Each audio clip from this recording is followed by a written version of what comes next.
Point. All right, I guess we're live. There we go. All right, guys, welcome back to the Outdoor Drive. There's probably nobody on here. We are live on Facebook and Instagram. We are joined with Steven Champa. How are you, buddy? Doing great, buddy. How are you? Good, man. We really appreciate you jumping on with us No and doing problem. this podcast, getting ready for turkey season, dude. Absolutely. I am pumped up. Me too, man. Me too. It's a it's definitely a great thing. I don't Yeah, know. It's like a kid in the candy store this time of year, dude. Like getting for ready for sure. turkey.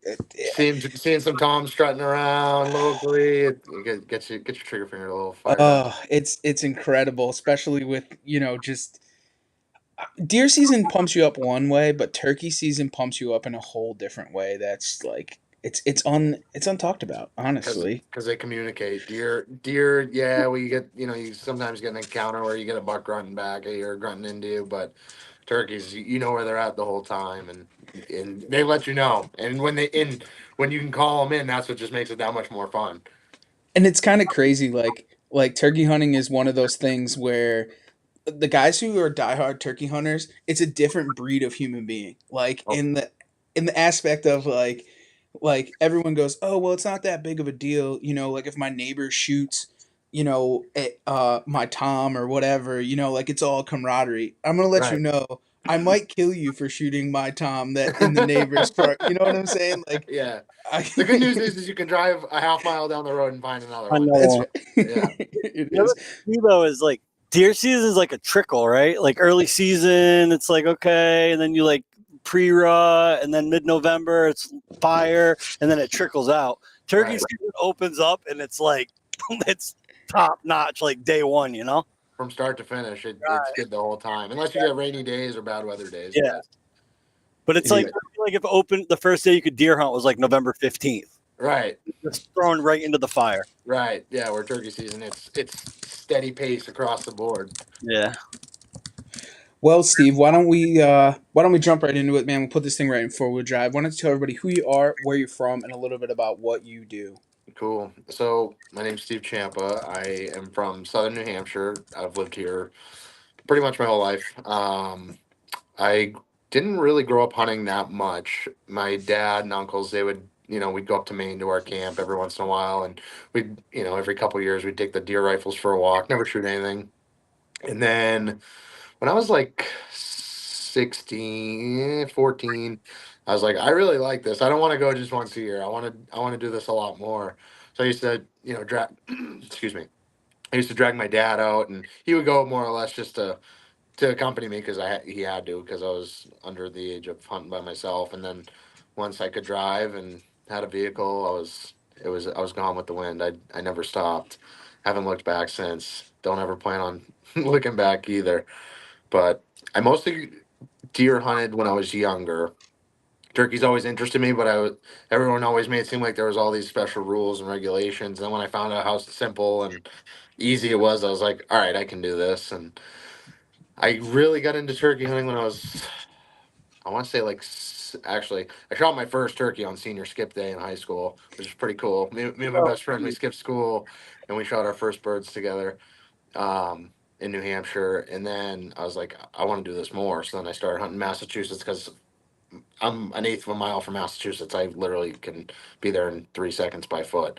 Um, Started hunting Mass, and then I was like, all right, I still want more. So then I started hunting Maine, and then I started going to Vermont, and New York, and Rhode Island, and now this year I'm really trying to travel and expand even more and see more of the country.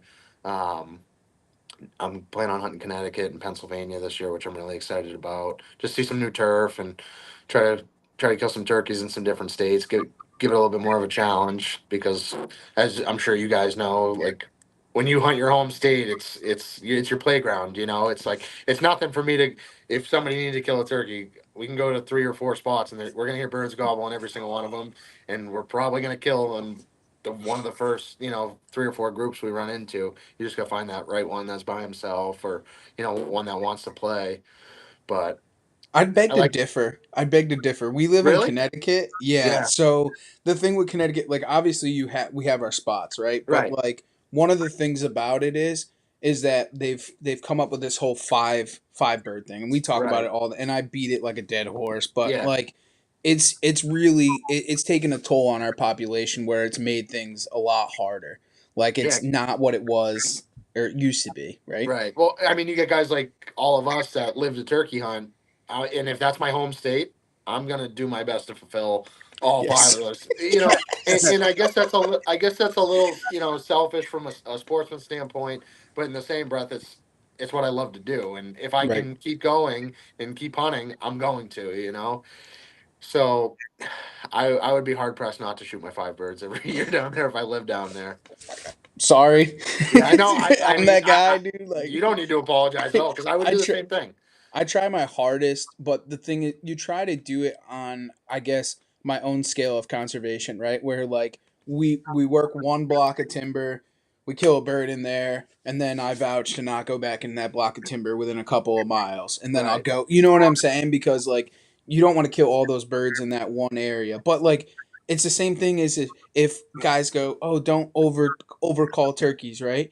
If that thing's gonna gobble, I'm gonna make it gobble and then I'm gonna Right. kill it, right? So it's the Right. same thing. Like if I can kill five, I'm gonna kill five. But Right. like it just makes it tougher. It just makes Right. it tougher. If you go to one farm and there's five longbeards there and you kill all five of them, that's a different story because then you're leaving no seed for next year, Right. or no breeding stock. But Yep. I mean, you'll have the jakes that will come in and they'll be your longbeards next year. But it's good to leave a couple. You can shoot a lot of those 3/4 inch spur birds and they fire me up just as much. But when you get a nice 3-year-old with nice inch and an eighth hooks, those get me real fired up.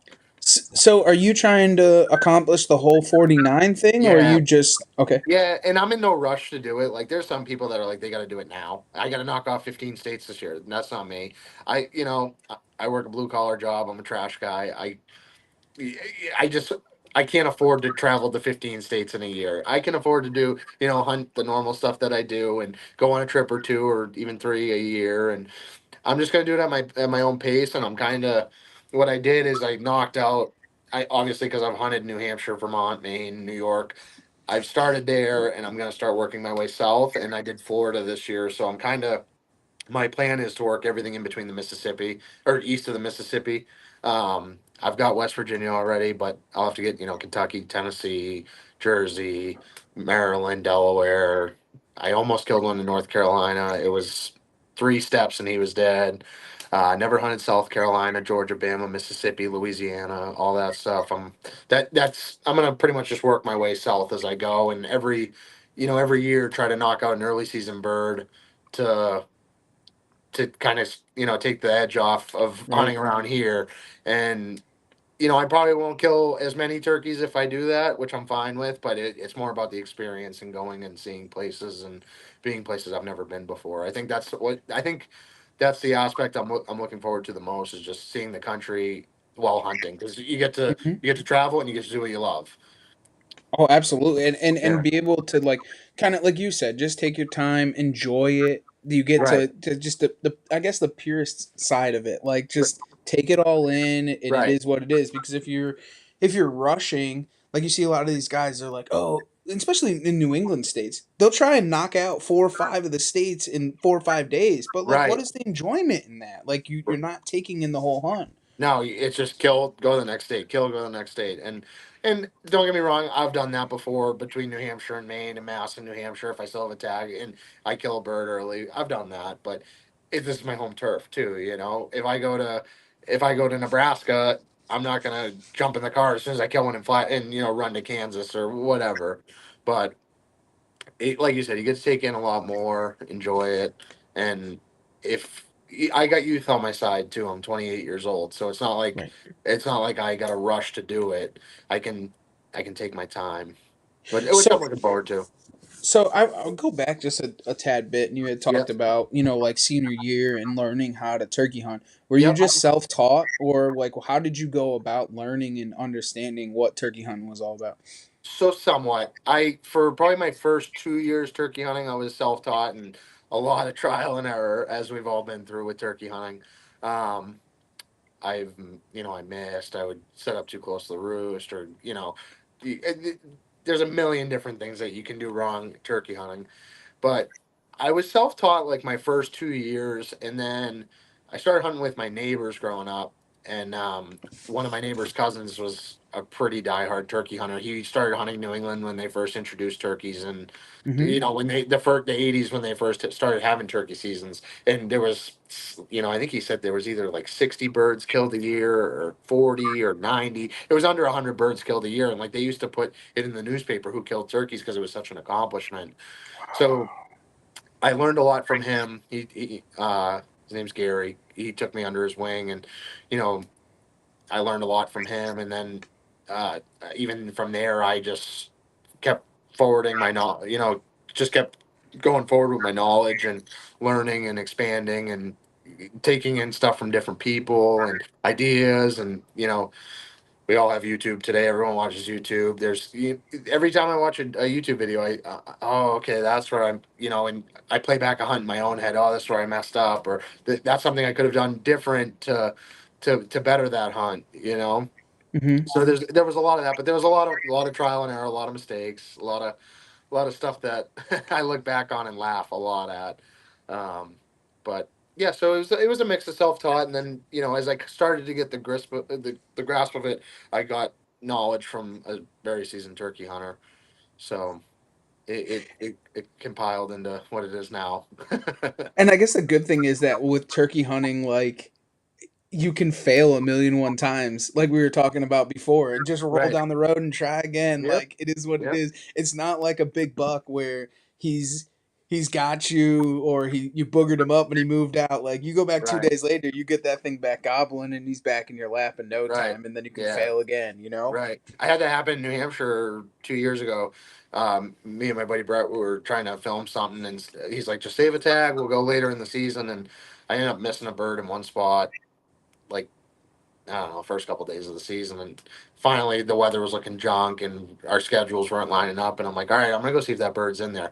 I went back to that same spot, hooted. He was in the same tree, and there's like one knob right next to the edge of the swamp where they pitched down to. And I was like, I know what this thing's gonna do. I got in there in the morning. He pitched down to 10 yards. He went behind a pine tree, swung my gun, and I shot him at like 8 yards. It was like, and the funny part was is I thought I hit him the first time I shot at him. So I don't usually shoot at him in the air, but if I'm like, oh, I peppered that thing, I'm gonna shoot at him in the air. It's the ethical thing to do. Right, for sure. So some people frown upon it. Some people would probably criticize it, but whatever. Hey, when you're a Uh, wing shooter, you shoot them when they're flying, well, anyways, that's right? it. I mean, I'm a hey, duck. I'm a duck hunter, a waterfowl yes, hunter. I sometimes I just can't hold back. But yep. the funny part is when I shot that bird or shot at him the second time. I shot him at 8 yards, and his body was behind a tree, and it was just his head sticking out behind a pine tree. And I shot him, and there was the whole pattern hit him in the head.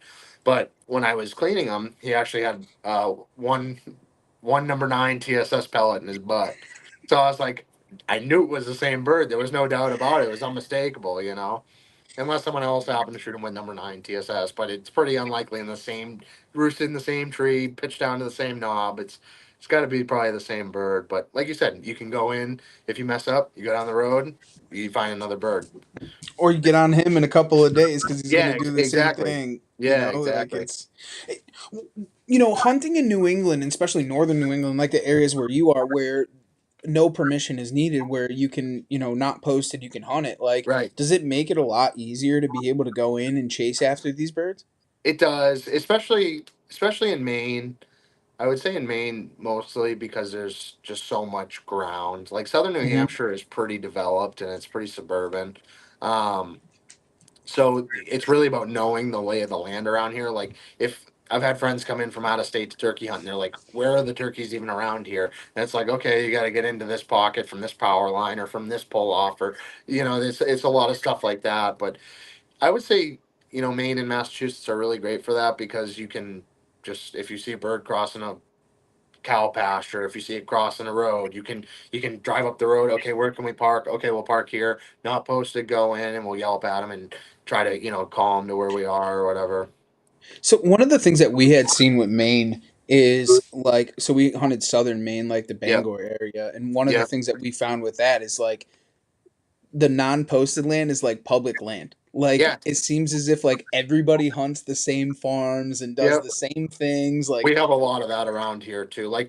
But Southern Maine is more developed, and so is northern, North Shore, Massachusetts, and Southern New Hampshire. So I'm kind of like, I'm always in that game, no matter where I go between Mass, New Hampshire, and Maine. But there is some stuff like over towards where I grew up, where I can get away from people, and you walk in a mile into the woods, and you've lost every turkey hunter there is. Only mhm. the purist or the diehards are going to take that walk, but that turkey is easier to kill than that one that's on the roadside in the field that everyone sees every day. You that one that's a mile into the woods. Sometimes you only have to yelp at those birds once, and they're coming looking for you. Where that field bird is just going to sit there and strut and spin in circles all day long.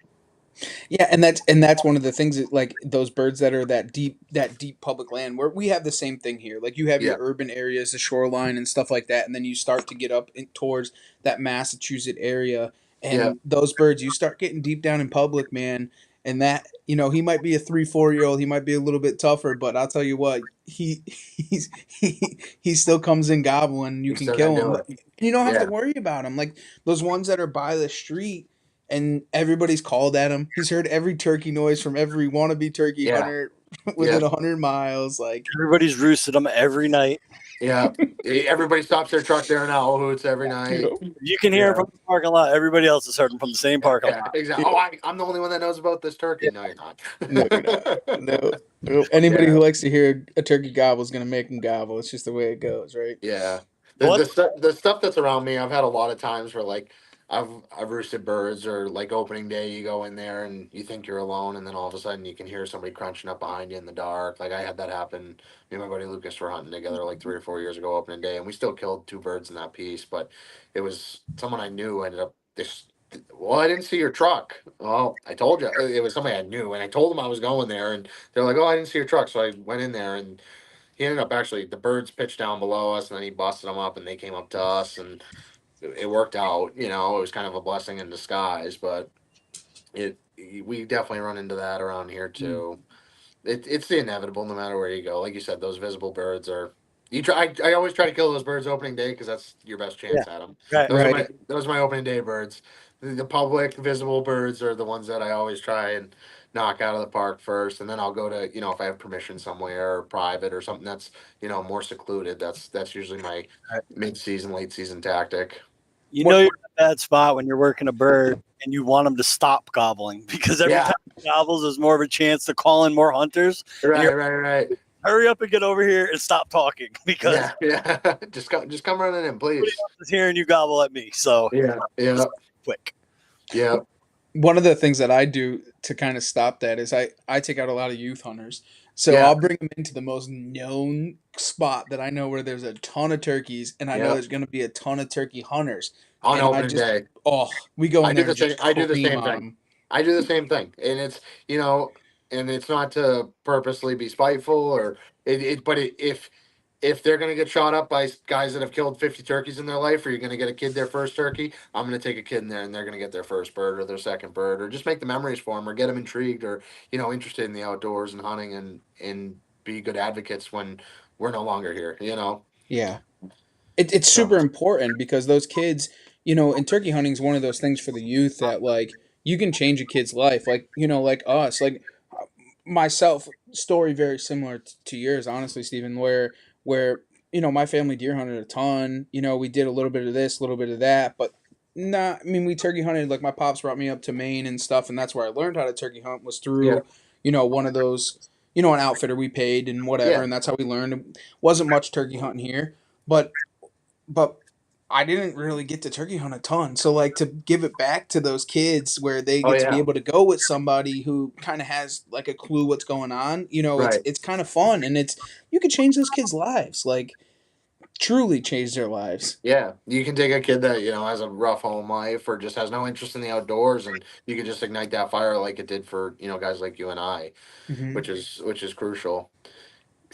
It happens a lot. Like my youngest brother, he never had any interest in turkey hunting. In New Hampshire, you cap out at 16 years old. Once you're 16, you can't youth hunt. And he was like a month away from turning 16. I'm like, you want to go out for youth day? And he's like, yeah, I guess. And I was like, awesome, because I was so excited because none of my I'm the only serious hunter pretty much in my whole family. My uncle hunts too.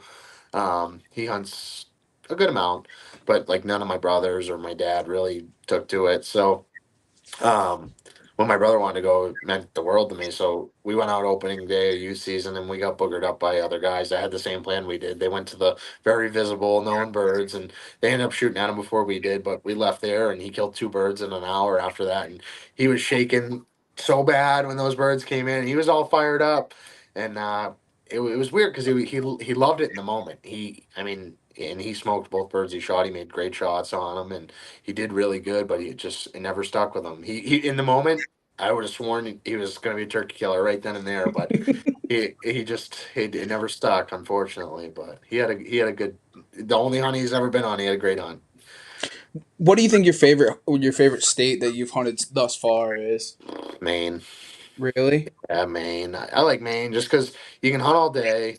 You can kill your 2 birds at once. New Hampshire, you have to register a bird after you shoot your first one. So, like, if you have 3 longbeards come in, you shoot one, you're gonna booger all 3 of them up if they come in, and you got to run over there, grab your bird, weigh it, get the spur length, beard length, and then you got to put your license information in. It's not like it's a quick process. It takes 5 minutes to do it. Where Maine and Massachusetts, you can go and you can shoot your 2 birds at once, but the plus side to Maine is it goes into June, which is nice, Mhm. and it's Mm-hmm. a longer season. You can shoot your 2 birds at once, and there's more woods. And I think I don't want to say there's less turkey hunters in Maine. I think there's a lot more traveling turkey hunters that go to Maine.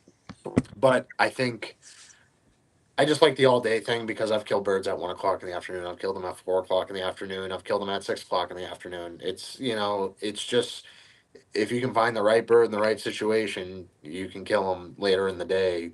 And I've done it 5 times, 4 or 5 times in Maine. So I would say that's probably been my favorite thus far. Um, I liked New York too. That we hunted some bigger public out there. We were in the Adirondacks when we went out there, and we had a lot. There's a ton of land out there. There's more land than you can even see in a daytime. Um, but that was a lot of like trying to strike from the road and stuff like that. It wasn't as much of smaller blocks where you can call on both sides of the block, and if there's a bird in the block, you're going to hear it. You were walking in and you were trying to strike from the road, but those turkeys did it good. If you got them to gobble, they were coming.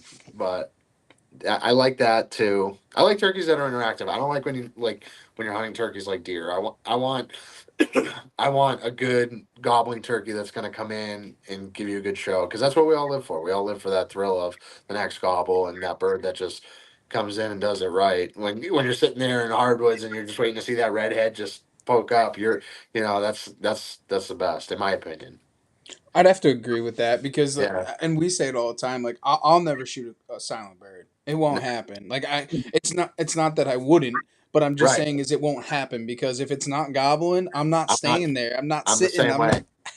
On to the next one. Yep. Yeah. If this one wants to be, if he wants to be tight-lipped and gobbled just once every, 20 minutes on his own or because the crow caws or whatever it may be, I'm not wasting my time with you. I'm gonna go drive down the road and find a 2-year-old that wants to do it. I don't discriminate. It has a full fan, it's dying. Yep. Yeah, Exactly. I'm not gonna say, well, that's the one I've been after. If it's a long beard, it's gonna get it. It's honestly one of those like roll up into a piece of land, nothing, nothing, and I'm out. It's done. It's Yeah. over. It's It's that on to it's the that next piece, simple. dude. I'm Yeah. over it. And that goes back to having the access to land like we do in northern New England is we can go just if there's not a yellow sign, it is fair game to walk in there and yelp them up and try to get something to gobble.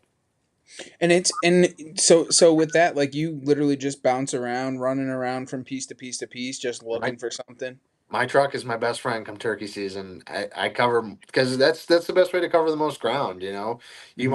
might burn a half a tank of fuel in a day, but you're gonna kill a bird by the end of the day. There's very seldom days where if I go turkey hunting, we don't get into them, and not to be like, cocky or anything like that. It's just once you develop a Mm. successful, rhythm, it's hard not to. Right. I think the key there is just on to the next spot, on to the next Yep. spot, You just got to stay persistent, and you'll find. It might, like you said before, it might take you till noon, 1 o'clock. Right. You strike one at 1 o'clock, he's probably going to die. Yeah, he's probably gonna die. Yeah, And 10 o'clock from 10 o'clock to 1 in the afternoon. If you get one to gobble, he's coming. he's He's coming. he's Very rarely does it not. But I wonder how many guys are out there, and I don't know if it's a lack of ambition or not being persistent, but they get that 9 o'clock lull, and they pack it up and go to breakfast, and they're tired because turkey It's a mornings grind. they're It's a early grind. mornings, right? And the parking lots are empty at 9 o'clock, 10 o'clock, Right. and that's when I do my best work. Like Right. when you can get into those spots and nobody's around, you can work those birds without anybody interfering, and have some fun.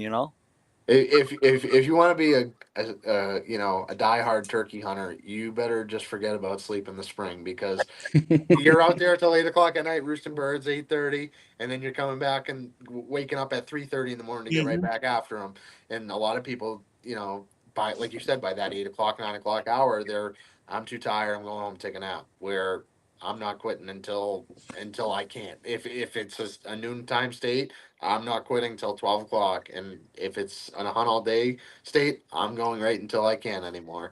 I'm gonna be smoked by the end of the day, but I'm gonna do it. Hmm. And I'm sure you guys are the same way.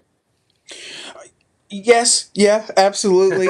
One of the things I guess, and I will say this is one of the things I've definitely caught out of my turkey season is that nighttime roosting, Yeah, where I'm not spending as much time. I might be running the roads at night trying to yeah, figure out, if I see them in a block or whatever. But I used to be like super into trying to find them at night, owl calling, trying to put them to bed, yeah, whatever, unless it's a specific bird to know that he's in that block of timber that I'm trying to go to in the morning. yeah, I I'll go in there and owl hoot, but for the most part, I'll just get up in the morning and get in there and see if he's there, and then just continually running because 9 times out of 10, and especially going back with what we were saying before, like with everybody calling at these birds and stuff, it seems as if a lot of these birds, they're not really gobbling as much. Like it's like a 50-50 shot on the roost at night, where they're just not.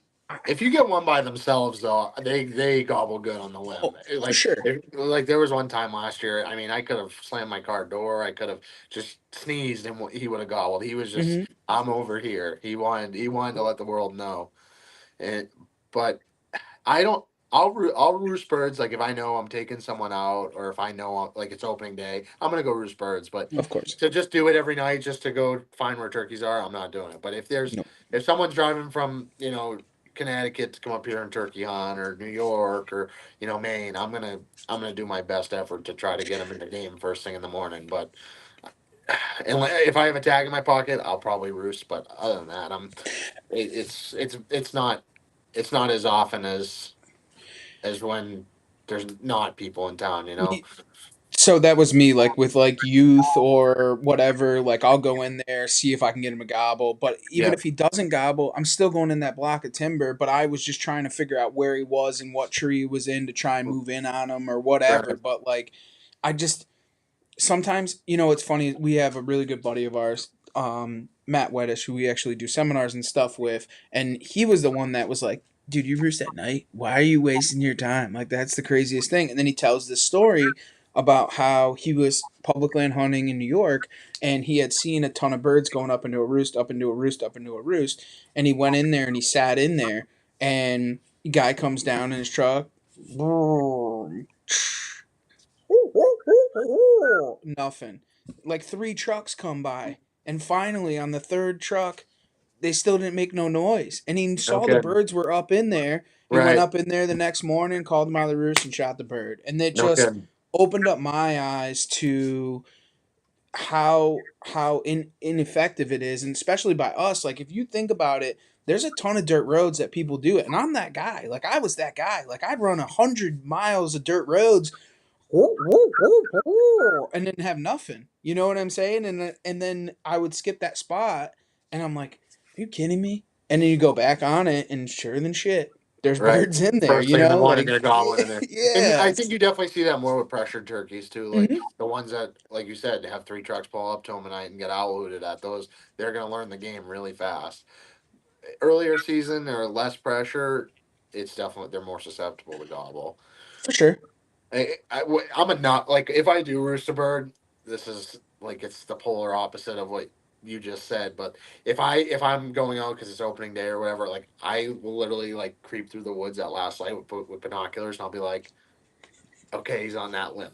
You know, and I'm gonna be 60 yards away in that blowdown right there in the morning. And when he pitches down onto the side hill, he's gonna get shot. That's just when I roost, I try to get it. I try to know exactly where they are, unless it's like wide open hardwoods or a field. But if it's like a bird that is in some woods, I'll do my best to be right in the game. A lot of people tell me I get too like one of my buddies, Andrew Noble. He always tells me I get too close to turkeys. He's always like, "You got Champa close this morning, huh?" And I'm like, "Yeah." And I'll be like 50 yards from a bird, and as long as you don't move, it does no harm. But I mean, if you go in there 10 minutes before fly down and you try to get 50 yards from a turkey, they're just gonna fly off. But if I'm going in for a roost hunt where I know the birds are roosted, I'm getting an hour early and I'm going to be Mm. 50, 60 yards from pretty much if they touch down anywhere inside of the tree that they're roosted in, they die. So what do you? So on a percentage based, like, what is the percentage of you killing them right off the limb in that scenario? Again, not trying to be cocky or anything, but my roost hunts No, no, are, no.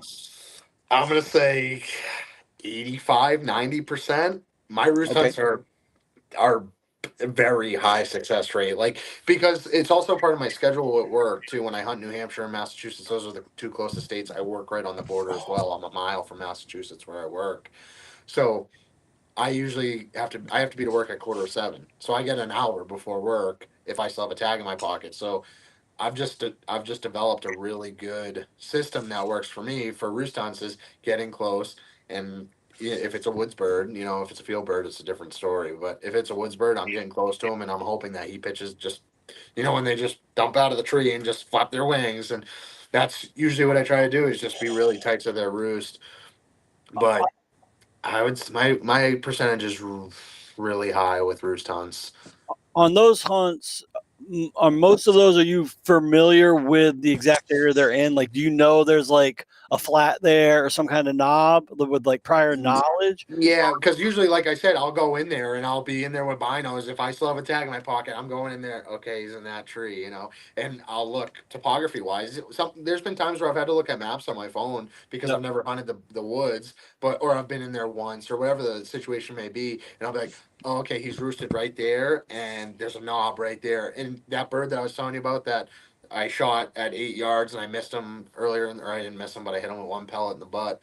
He I had never turkey hunted there. I deer hunted there, but there was a couple knobs right there. But then once I looked out on the map, I'm like, oh, he's gonna pitch right to that knob right there. So I've definitely used technology to help me with that. But a lot of times I do know the layout because I'm in there 100 yards from the bird. I Mhm. try to keep a buffer in between him and I, whether it be briars or whether it be a swamp or whether it be a hedgerow or whether it be a roll in the terrain, whatever it may be. So a lot of times I already have my mind made up, where I'm going to be before I even get in there in the morning. I know I'm going to be right at that somewhere on that knob. I'm going to find the biggest pine tree because I'm a big dude and I'm just going to tuck right into it. So that's usually my game plan for roost hunts. And I guess that's one of the nice things about turkey hunting is where all three of us could do something different and still be successful. Like you Oh, said, absolutely. getting in tight to them on the roost. Like some guys are afraid to do it, man. Like it just they don't want to get too tight in on them. They'll wait. They'll let them come down, do their thing, and then try and call them back on that 10-2. You know what I'm Yeah. saying? Like Yeah. it's one of those things where I get a little sketchy. I don't want to get too close to him. I want to try and call him out to me. It's like, do you want to call him out to you? You want to kill him? Like, what do you want to do on it? It It's it depends where I am too. Like, because I tried to get super close to a bird in Maryland that I kind of roosted them the night before, but I was in such big territory. There was like lines of ridges, and I knew what ridge he was on. I just didn't know exactly where. And I went in there like right after when he first gobbled, and I tried, you know, getting within 100 yards of him, and it's wide open hardwoods there. And that bird just shut up, and he never. I don't know if he flew off or either just flew down or stayed in the tree. I don't know what he did, but I was like, okay, when I hunt states with big open hardwoods, don't do that. But when you hunt around New England, I mean, we have a heavy canopy and we have a lot of, low growth in our browse line. We don't have browse lines like other states where the deer chew everything that's 5 feet and under. We have a Hmm. lot of under canopy that we can use to our advantage and get. From my perspective, I can get really close to turkeys and be lethal about it. Maryland's one of those states, man. It strikes a chord with me when you say Maryland because Maryland is a tough state to hunt. When it comes to Yeah, turkeys, dude, with it being so it's so wide open and it's not and I'm going to say this, but it could relate to northern New England too where Maryland is one of those states where actually where I hunt the Eastern Shore and it's yeah, all pine plantations. yeah, So you can see 4 miles straight yeah, and yeah. it's all wide open and like dude you start working a bird and like there's no terrain there's no topography to be able to work or move on a bird like you literally are just in that spot and they can see a mile away and i Right. i had a tough time hunting down there because I'm That's when so decoys are used to it. that's when decoys are your best friends though, because I almost, unless I'm hunting a field, I almost never run a decoy. Like very seldom. But and I'm not criticizing people that use decoys. I'm not. They have their place 1,000%. But like in the bigger, more exposed stuff, if a turkey flies down, he hears you yelping, and he's looking over there, and he doesn't see anything. He's just not gonna, he's not gonna do it. But if you have a decoy there, he's gonna be, oh, there she is. See, I have mixed reviews on a decoy, right? So like so I probably hunt a decoy 1 out of 10 hunts, right? Or one Right. out of 15 hunts. Very Right. seldomly like yourself, just very seldom, very picky and choosy where I put a decoy. And because the decoy can be your best friend or it can be your worst nightmare where Right. a bird can come in and it'll see it and lock up and it 80 just wants yards to away. strut. Yeah, Yeah. he wants to strut and him because like we all know we're going against nature's effect of Right. that the hen's supposed to go to the tom, so Correct. they'll lock up. Or in that case also where that tom sees him and he's gotten his ass kicked and he's going to tuck his tail and go the other way, you know what I'm Right. saying? So like it's a fine line. I would rather have that bird hunt me to try and find it. He knows where I am, and if he doesn't see anything, he's just going to keep coming to try and see it more. That's my envision on it. Right. Or having a more docile, more subordinate type Approach at of it. decoy. Yeah, Yeah. like it's just I don't know. Decoys can be your best friend and they can be your worst nightmare all in the same sentence. Like Right. When you have it's topography, you're better off without it because half the time they're not even gonna see it. They're just gonna coming to you calling. mm, And like that's why, like I said, if I'm in a field or like a roadway that I know the birds roosted right on the edge of it, I'm gonna use one. I killed birds over decoys last year. I mm, killed a bird this year over decoys, and it's like they have their place, but more times than not. One, I don't want to be carrying it out there. I just want my gun in my hand. That's yep. all I want. And then the second, it's just sometimes it just doesn't serve a purpose. They 1,000% have their place, but more times than not, I just find like you said, 1 out of every 10 hunts I use a decoy, or 1 out of every 8 hunts, or whatever it may be. One thing I have found that's super effective is like say that I am roosting that night and I hear two or three different gobblers that are up in the same type of roost, right? Yeah, And then that there there's definitely a dominant bird in there and he's got two buddies with him and now he's going to try and be dominant over the decoy, right? So then yeah, there is an aggressor there. I will run a decoy. If I right, go into a place and there's only one gobble, I'm definitely not bringing a decoy right. because now you're playing that 50-50 shot on him. And He could have gotten his ass whooped. He might come in charging. You don't know. you don't know. And on the like yourself, are you still filming all of your hunts and stuff, Steven? Not. Actually just hold my camera set up, but Okay. I still film with buddies and stuff like that. Yeah. So I've been on both ends of it with and without a camera. And the thing with the camera is it makes for a really good show if it all Right, comes together. But right. like sometimes, like I It's a said, pain in the ass. it Yeah, is. yeah. It is. You're like you can't move because the bird's to your hard left, and if you move that camera, you're gonna get busted. But it's kill the turkey or get it off or get it on film. There's a ton of times where you run into that situation, and or are you on them? Are you on them? And the bird's 20 yards right in front of you, and you're about to lose the bird, but the camera guy's about to get him. I've been on both ends of that too. I've been on the gun Mm-hmm. and on the camera in that situation, and it's tough. Like you said, when it comes together. I think turkey footage is some of like the purest um, stuff you can see as far as nature and in its presence, but it's so hard to capture that successfully unless you have a devoted camera guy. It's so hard to self film a turkey. Hmm. I've never even bothered trying to self film a turkey hunt just because the film wouldn't mean as much to me as the bird does, you know. Right. And that's one of the things with filming in general, any type of species, is it's either you're indebted to the camera or you're indebted to killing. That's It's exactly it. one or the other. Yep. There's no in between. Like it's what you want to get out of it. You know what I'm saying? Like it's Right. it's definitely crazy. Um. Um, One of the questions I want to ask you too, and we Yeah. can break right into it, is kind of the Yeah. scouting aspect, because now that you've kind of started to get to other states and hunting public and so on and Yep. so forth, like, what are you looking for when you're going to those other states and dropping pins or whatever the case may be to try and make yourself and put yourself in a successful position to to punch a tag? So when I was down south, the biggest thing, like when I was in North Carolina, the biggest thing I learned was south facing, believe it or not, because it's the first green up. It's where all the fresh growth is.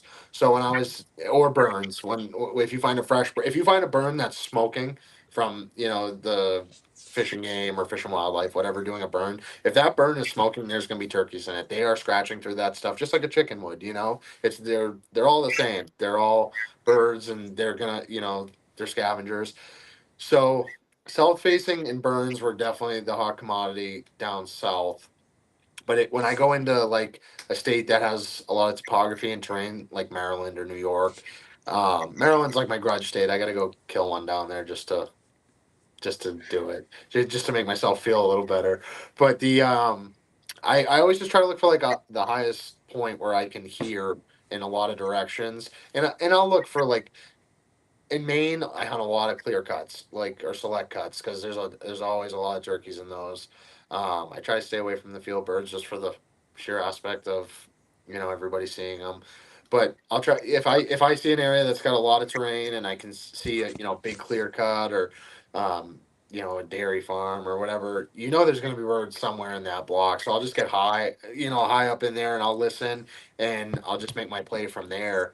If I'm going in first morning, never been there, didn't have time to roost, that's my gameplay.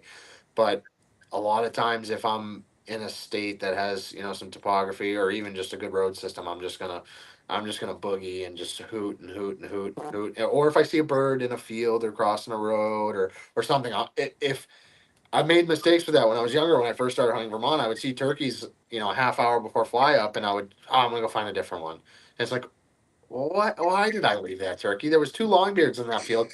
I should have just stayed there and watched them fly up because I would have shot them in the morning or one of them. And so again, like Lanny Benoit says, the truck, doing that road work, it's the same. It's the same with turkeys. You gotta do that road work, and you can do it on foot too, but you're just not as effective. You're gonna cover 10 times more ground in a vehicle than you are on foot. Um, but I think a huge part of success with being a turkey hunter is doing your homework as well.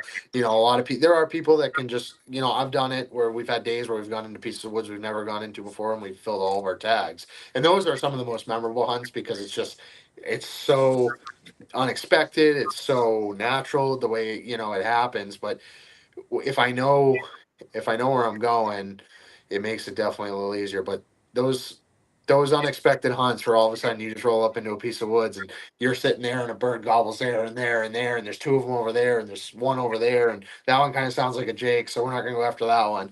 But when you have 20 minutes from the time they start gobbling to the time they hit the ground, you're speed walking or jogging to try to get to that bird that's a mile away. And when you get those ones that come in, man, those are some of my favorite hunts. I've had that happen in Maine. I've had that happen in New York. I've had it happen in Massachusetts, and even New Hampshire too. What do you think by far is your most memorable, like crazy fun hunt that you'll never forget? This past year, so I was tagged out pretty much everywhere around here. I didn't have a tag left, and I was running my beagle on rabbits, and I was just running them not too far from my house, and I every time my beagle would bark, I could hear a bird gobble. And so I'm like, man, who's got a tag? Who's got a tag? So I call my brother-in-law. I'm like, you still got a turkey tag in New Hampshire? He's like, yeah, I still got both of them. I'm like, you want to go in the morning? I got a bird roosted. Like this thing it's in like it's in a a smaller wood lot. I'm like, this thing, it's got to be by himself. The way he was just every time my beagle would bark. So he's like, yeah, I'll go. So it was May 30th. It was our season only goes to the 31st. So I'm like, well, we'll get you. We'll try to get you your end of the season bird. We get in there. We set up underneath that bird. We use decoys in a blind that hunt because there was just no cover in between us and the bird. The bird was right on a brook, and it was just wide open, and the bird needed to see something. So that we set up. We got in there super early. Bird pitched down, and he was a little sketchy at first because there was a ground line in the middle of the field and decoys. He didn't pitch down right at first light. He probably gave it a good 15, 20 minutes and thought it through pretty hard before he flew down. But he came right in. He shot that bird, and I was like, "You still got a tag?" I'm like, "You want to keep going?" He's like, "Sure." So we drive 2 miles up the road, three longbeards in someone's front yard, and there was a field we could hunt on the other side of the road. I was like, let's try to call him in. So I brought a fan with me just in case. I don't usually reap birds, but end of the season, he still got a tag. They actually outlawed reaping in New Hampshire as of this year. So I had the fan in my hand, and he's right on my left side with the gun. I yelp once, and all of a sudden these birds just come across the street. I didn't even have to show them a fan. They came right across the road, and here they come, here they come, here they come, and the jakes and the hens. I don't know why, rhyme, reason, still doesn't make sense to this day. But the toms just came charging across the road. They had hens with them, and they just came right across the road when I yelped. And I called those birds. There was like a roll in the field, and we were just laying on the roll, just keeping that as our buffer in between us. And those birds popped up at like 5 yards, and he shot one. I was like, oh, sweet. So he shot that, and it's like 6 o'clock in the morning. It's like 6:15. He killed two birds within an hour. So I'm like, man, I was like, the birds just want to do it today. I'm like, you got any interest in going to Maine? And I was already tagged out in Maine at this point, but I had the day. It was before my son was born. I was like, this has been an epic day. I was like, any interest in going to Maine? He's like, yeah, I'll go to Maine. I was like, you can get a 3-day license for like $50. So he buys the 3-day license, and the GPS said we were going to be there at like 10:45. I was like, start your license, because you can do a specific time to start your license. So you can roll over and do a following morning or whatever. So I'm like, started at 10:45. And I believe it was a Saturday. I'm almost 100% sure it was a Saturday. So he starts his license at 10:45. At 11:07, we had a Maine bird dead. We walked in this clear cut.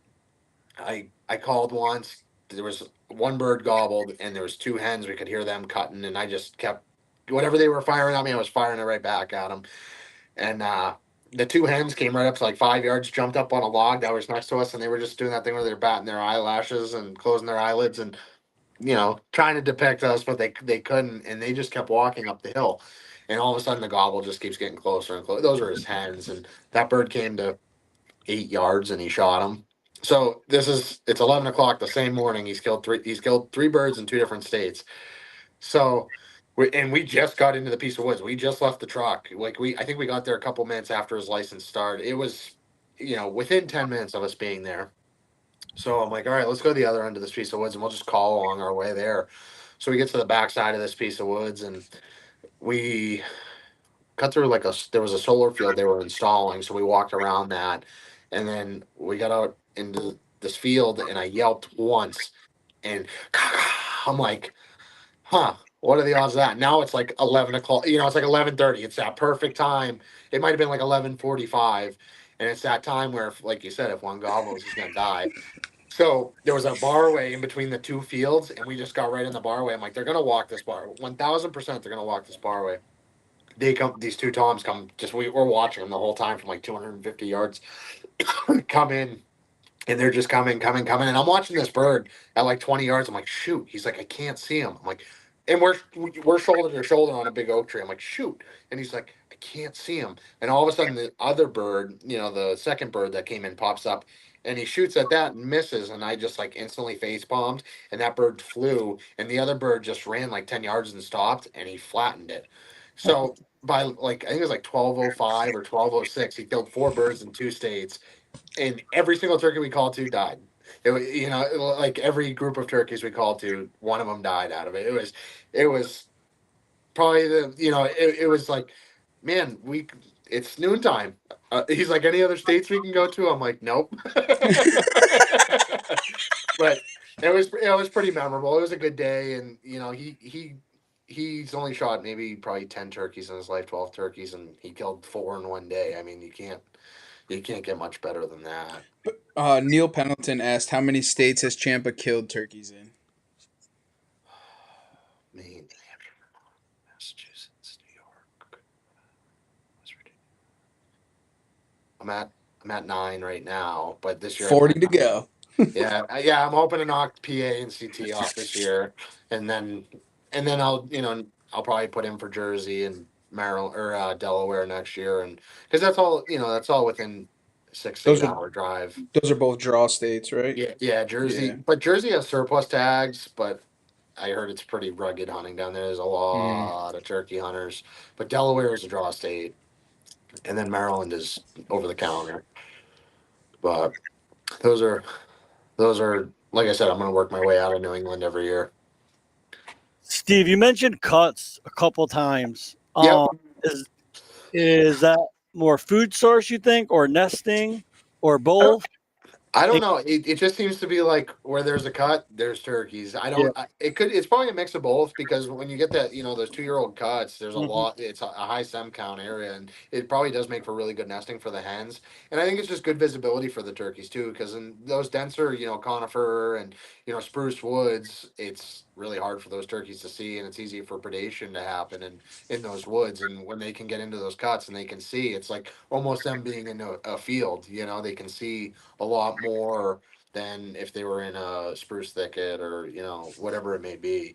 They're very seldom have I gone into a cut and not struck a turkey or found turkey sign. A lot of times those roadways in those cuts, I mean, you'll just see strut marks and gobbler tracks up and down them. Dusting, where they dust themselves, you'll see dusting bowls everywhere, and it just they always seem to go hand in hand. Neil Pendleton wants to know, why did the turkey join a band? Oh, I don't know. We don't know either. There's gonna be some dad joke on the back end of that. For sure. What's that? For sure. Oh yeah, 100%. He doesn't even. I've tried. The only time that kid was ever remotely interested in going turkey hunting was when everybody thought the world was ending when COVID happened, and he's like, I'd probably like to learn to do it in case I gotta do it to survive or whatever. And I was like, all right, let's go. And then he just never wanted to Because go. it had drumsticks. Ah, there it is. Thanks, Neil, for the dad joke. We For appreciate the it, dad buddy. joke. That was pretty good. He definitely Googled that. 1000% he Googled that. It's funny because in the compliment, we don't have them overlaid right now, but Yeah. in the comments, like, Henry's going back at him. Henry says Neil doesn't need a decoy with his beak, and they're just going at it. So it was good. It was good stuff. I love Henry. Henry's literally one of the most. He's the nicest person you'll ever meet in your life. He's Oh, salt of the earth, dude. the Bennett just jumped in. He says, "I didn't know Sasquatch spoke English, but Yeah.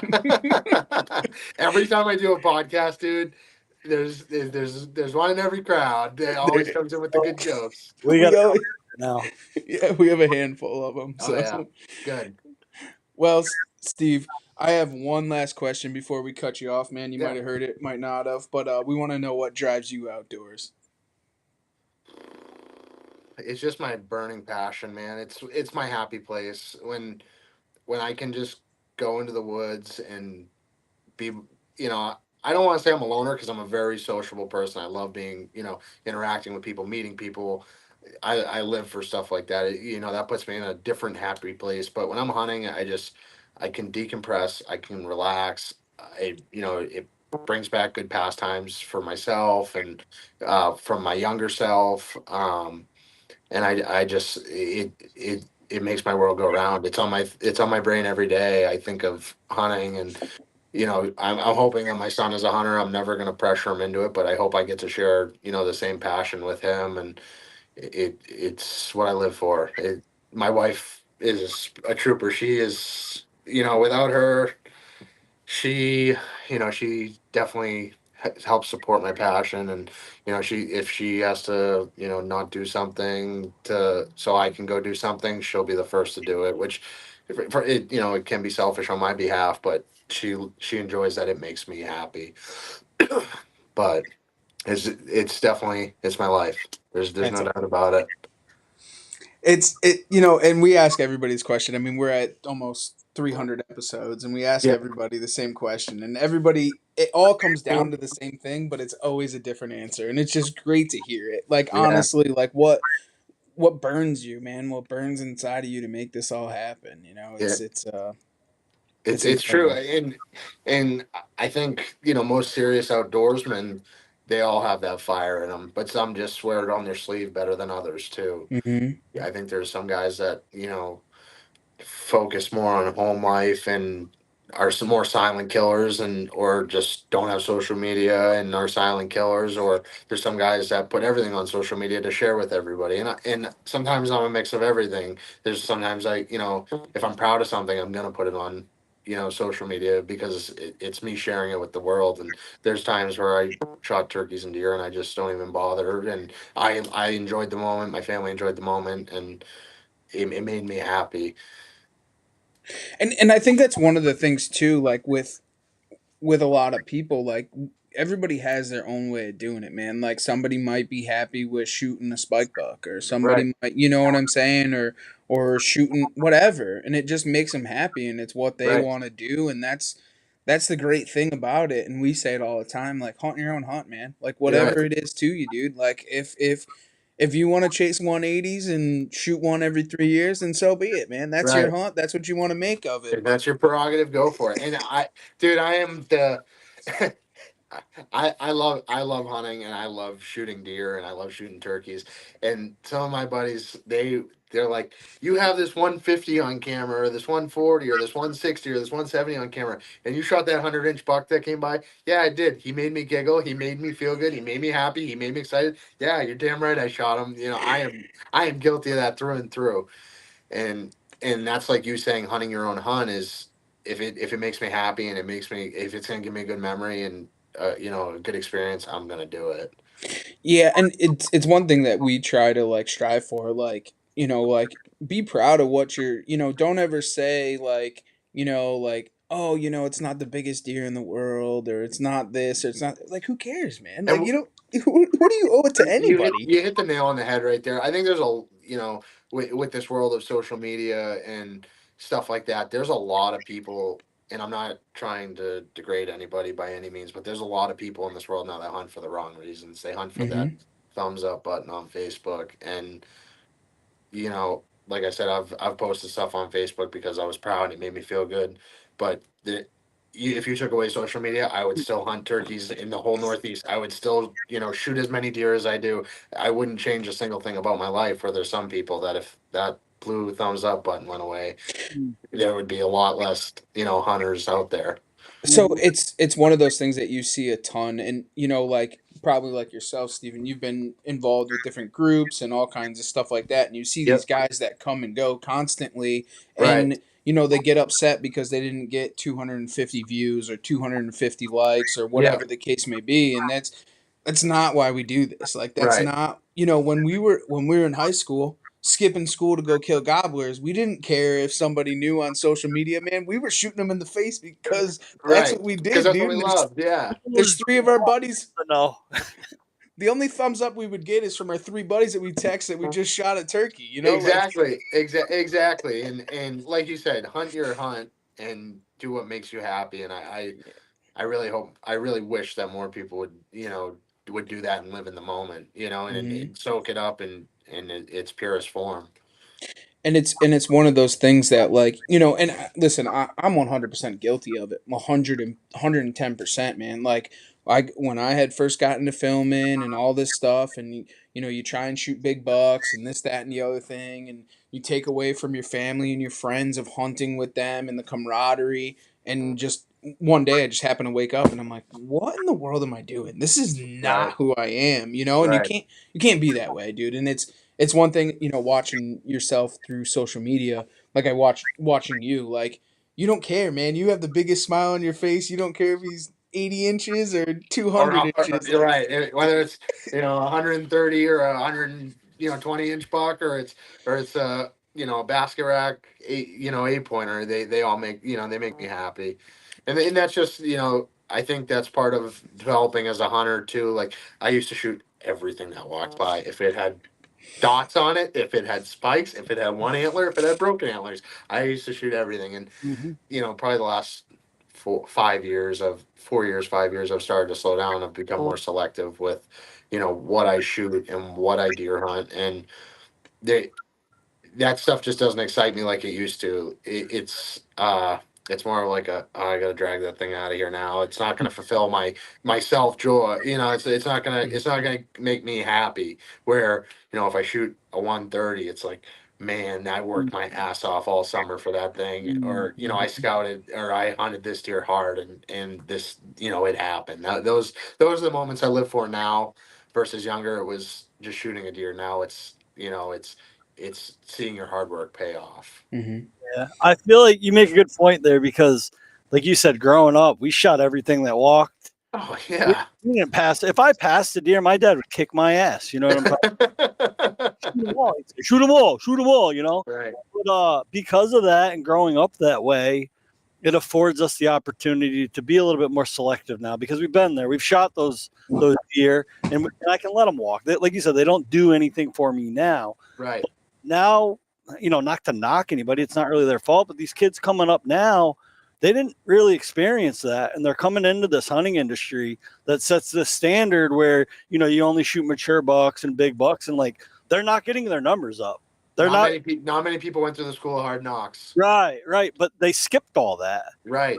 Now they're I couldn't imagine the growing pains they go. You like Trev says all the time, to learn how to kill deer, you got to kill deer. Right.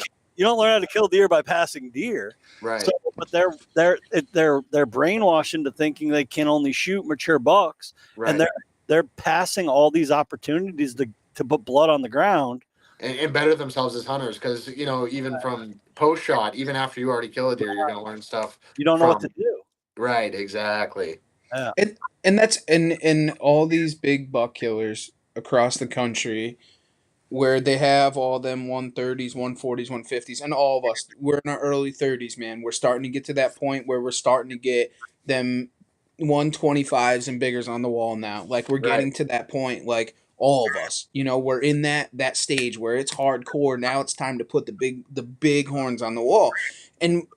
But the thing is, I'll be honest with you, there's more 50 to 80-inch whitetails in the corner of my room, in my game room, than there is anything, bro. Like I killed all of them. Like I got a basket of them. I literally have a basket that's just filled with small racks, and it's like there's a blanket on top of it, and I'm like, and I still every single one of those deer. There's deer in there that I've forgot about, but when I pick up that blanket off that basket and I look in there, I'm like, man, that was a fun day. Or man, that was a good time with somebody that's I've hunted with people that have passed away and stuff like that. And that person was there that day, and it just Mhm. brings back a lot of good memories. And like you said, with people that just come out of the gate with expectations of shooting mature bucks, they didn't get to experience that stuff, and that's crucial as far as growing as a hunter as well.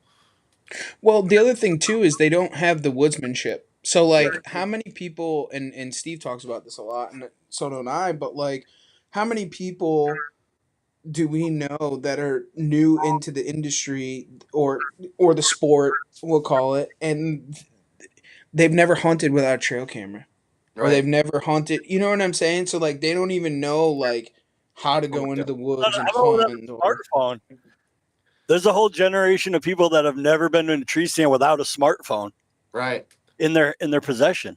Right. You It's know? true, man. If you took away trail cameras from, and I use them, so I'm not going to be a hypocrite by any. oh But, no, but me I've too. killed deer. I've killed deer without trail cameras. Right. That's what we're And, saying, and right? there's some people that just come into the game, and they're just chasing that next picture. And don't get me wrong, if I'm getting pictures of a deer, I'm going to go after it as well. But like you said, we've been to that time where you might have sat in a spot for 2 weeks or a week or a couple days, and finally a spike horn comes by, and you're like, oh Hell yeah. yeah, Here yeah. we go. And those are like, I look back on those days, man. I'm like, Man, it was fun back then. Oh, It was a lot of fun, and there was just no and not that there's pressure by any means. And when I said pressure, I didn't mean to say that there's pressure to kill, bigger, better deer, but it was just it was simpler. It was, though every little experience in the woods excited me. Whether a bobcat came running by, or I saw a spike horn, or I saw, a doe in a fawn that was nursing, or whatever it may be. I remember all that stuff, and that stuff was, like you said, that's the stuff that makes you a better hunter and a better woodsman. yeah. So I was just talking to Oil Can about this at the Beard and Booze a couple weeks ago. When I was a kid, just coming up hunting, we would check. We would have to put the Weather Channel on Yep. to come around, and we weren't checking the wind direction. We weren't checking barometric pressure or dew point. All we wanted to know is what the temperature was going to be in the morning. And if it was going to rain. And if it was going to be cold, we needed to know if we were wearing one pair of socks or two pairs of socks. Yeah. I knew what tree stand I was going to, and I didn't care about anything else. And now it's so complicated, and we just add so much bullshit. And I wouldn't have it any other way. Don't get me wrong. I love over analyzing and trying to figure out every little aspect of it, but goddamn, has it changed? And that's part of developing as a hunter too, because like you said, there's been times where you sat stands, I've sat stands where our wind was terrible and our wind was going right to where the deer were coming from, and that's the stuff you don't think about. But now it's like the pressure. I guess I was talking about earlier is, oh God, I have this buck in this area, and he's been there, the last 3 days in daylight, and it's a south wind, and we never get a south wind, and my wind's gonna be blowing into the bedding, and God, what am I gonna do? How am I gonna hunt this? I'm gonna have to try to come in from this way and not bump them out of bedding. Like like you guys know, that's the pressure that I guess is what when you're trying to shoot a smarter, more mature animal. That's the pressure that you have to deal with. Is understanding you're putting yourself in a harder situation. I guess that's one of the great things about turkey hunting. You don't have that pressure, No, bro. You drive down the road, yo, he's gobbling, he's in there, we on him. Like it's Yeah. over. Like it's just like we're Gro- hunting. Growing up as a kid, my buddy's uncle always said, "If turkeys could smell, you'd never shoot them." Mm-hmm. So true. I mean, he's not wrong. I mean, there still would be their days, but I mean, look at them as elk. It would be very similar to hunting elk, because Mhm. elk can smell, but they bugle. But they're a lot smarter than a turkey. Let's face it. And how many guys go out west and come back with a tag in their pocket? Quite a Oh, few. look at Colorado. Colorado public land to kill a trophy public land elk in Colorado is like a 12% success rate. Yeah, I believe it, man. You know what I'm saying? If there was a 12% success rate on killing turkeys in another state, it'd Yeah, be a whole different I'm, ballgame, I'm buddy. out. It's Or you're true. just gonna work that much harder, right? Like Oh it's yeah, just exactly. When you put a goal in front of you, and it depends on, like you said, how motivated you are and what your prerogative is. But if you're motivated, if I when whenever I get to those tougher states like Arkansas and Louisiana, or Nevada, where there's only 2,000 turkeys, that's going to make me even more persistent to try to, that my drive is going to be like, I'm killing one of those 2,000 turkeys in Nevada. you might have to spend just a little bit more time there, but you're Oh gonna make it yeah, happen no matter what it is. Like it doesn't right. matter. You're going there for one reason and one reason only, and that's to Most kill a turkey. Yeah, kill a Rio out there. I think they're Rios. They might be Miriams. Either way. Probably crosses, right? Yeah, probably. That seems like half the western side of the country. Jesus. Well, man, Steve, we really appreciate you jumping Yeah. on with us, talking turkeys and all the good stuff. We look forward to following along with what you got going on and all that. Likewise, man. Can you just tell everybody where they can find you on social media if they want to follow along with your 49 or Yeah, whatever the yeah, case may be, or absolutely. have some questions for you? Yeah, so I have Facebook, obviously. It's just my first and last name. And then I'm on Instagram too. And it's New Hampshire. It's NH_beards_bucks_ducks. So New Hampshire beards, bucks, and ducks. But those are my two social media platforms. I try Instagram. I don't use as much, but I usually post my cooler stories and pictures up there. But I use Facebook quite a bit. So Fantastic, Steven. We really appreciate it, man. We look forward to seeing you at Huntstock. And likewise, man. for everybody else, thanks for taking the ride right Thanks for here. having me, guys. Oh, absolutely. Thanks for taking the ride right here on the Out.